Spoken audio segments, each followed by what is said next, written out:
Hello বন্ধুরা, আজ যাব ভাদুয়াতে, কারণ ওখানে একটা আমার বন্ধুর মানসিক পুজো, তার জন্য সবাই রেডি হয়ে বেরিয়ে পড়লাম। এখন আমরা আমাদের পঞ্চনন মন্দিরে আসলাম, কারণ এখানে আগে বাবার থেকে আশীর্বাদ নিয়ে তারপর সবাই বেরোবো। এখান থেকে বেরিয়ে পড়লাম মন্দির উদ্দেশ্যে। খুব গরম লাগছিল, তাই একটা ক্যাম্পা কিনে নিলাম। ক্যাম্পা খেতে না খেতেই আমাদের গাড়ি চলে আসলো।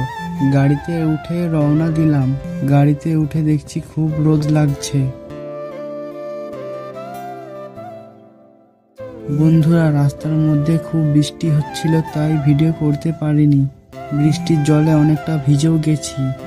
গাইস, এটাই সেই মন্দির যেখানে আমরা আসছিলাম। বন্ধুরা, এই জায়গাটা খুব শান্ত আর খুব সুন্দর পরিবেশ।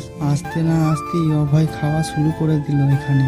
3 মাস অনাহারে থাকার পর খাবার জুটেছে মাত্র কয়েক ঘন্টা হলো। এখনো ধকল কাটিয়ে ওঠা সম্ভব হয়নি, তাই ভ্রমণ ও ক্ষুধার ক্লান্তি ভরা শরীরেই মুক্তির সন্ধানে খাওয়া দাওয়া শেষ করে গ্রামটার মধ্যে একটু ঘুরতে বেরোলাম।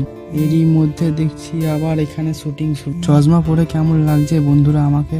আর কটা ফটোশুট করছিলাম, এরই মধ্যে ফোন করে বলছে বাড়ি যাওয়ার সময় হয়ে গেছে। বন্ধুরা, বাড়ির উদ্দেশ্যে বেরিয়ে পড়লাম। এরপর দেখা হবে নতুন একটা ভিডিওতে। বাই বন্ধুরা।